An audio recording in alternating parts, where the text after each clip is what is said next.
Hello friends. वर्ग कुठलाही असो, शाळा असो किंवा कॉलेज, मैत्री म्हटली की वेगळी मजा असते. नववर्षाच्या निमित्ताने सर्वांशी बोलून मला खूप बरे वाटले. काही जुन्या आठवणी ताज्या झाल्या. सर्वांचा फोन नंबरही मिळाला. बोलणे हो अथवा ना हो, पण एक आठवण कायम असते. चला तर मैत्रीच्या भेटीच्या निमित्ताने आज मी गाजराचा हलवा केलेला आहे. त्याची रेसिपी मी तुमच्यासोबत शेअर करत आहे.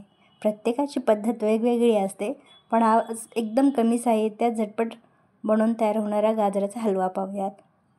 त्यासाठी मी 1 किलो गाजर किसून घेतलेले होते.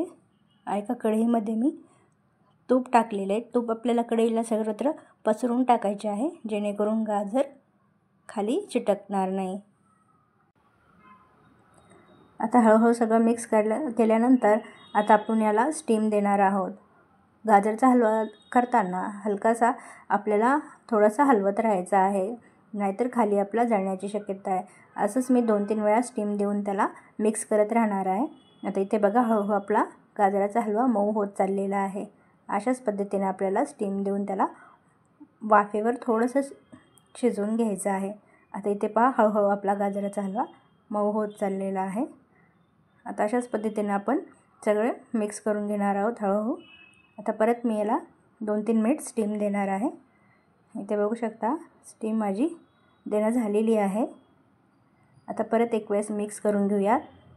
मिक्स नाही केलं सारखं तर खाली चिटकण्याची शक्यता असते आणि गाजर आपला खाली जळला जाईल. त्यामुळे आपण सारखं याला मिक्स करत राहायचं आहे. आता इथे पहा, एकदम मऊ गाजर झालेले आहेत, एकदम सॉफ्ट. अशाच पद्धतीने त्याला स्टीम देऊन आपल्याला वाफवून घ्यायचं आहे 2-3 वेळा. आता यामध्ये मी दूध टाकणार आहे. दूध इथे मी 1 वाटी टाकलेलं आहे. अंदाजे 200 ml दूध आहे.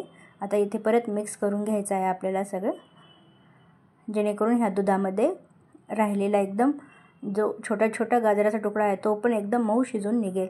आता यामध्ये मी थोडे ड्रायफ्रूट्स टाकत आहे. थोडेसे इथे मी काजू टाकलेले आहेत आणि थोडेसे पिस्ता टाकलेले आहेत कट करून. तुम्हाला आवडत असेल तर तुम्ही दुसरे ड्रायफ्रूट यात ॲड करू शकता, पण हे लवकर मऊ होतात म्हणून मी हे ॲड केलेले आहे त्यामध्ये.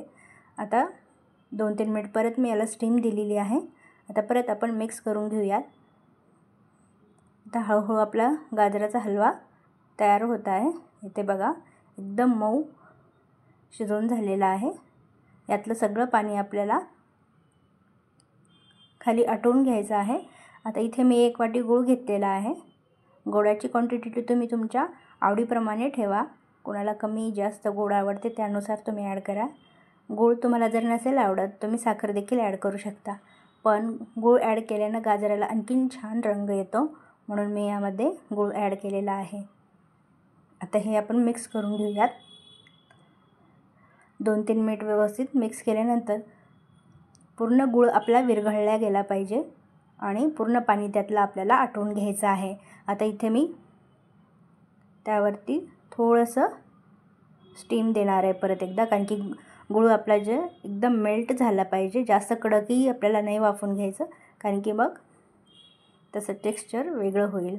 आता इथे पहा, पूर्ण पाणी त्यातलं आटलेलं आहे आणि आपला गाजराचा हलवा एकदम मऊ, एकदम सॉफ्ट झालेला आहे. इथे बघू शकता, लगेच लक्षात येतं की आपला गाजराचा हलवा खूप छान रवाळ झालेला आहे.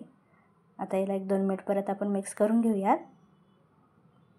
आता इथे अशा पद्धतीने तुम्ही गाजराचा हलवा केला, एकदम डिलिशियस आणि स्वीटही बनवून तयार होईल.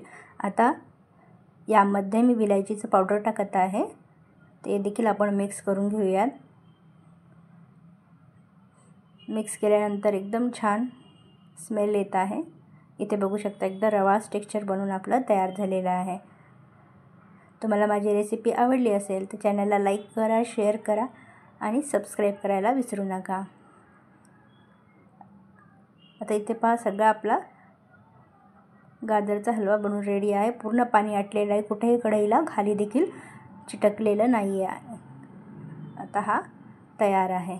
पहा, यातलं सगळं पाणी आटून गेलेलं आहे.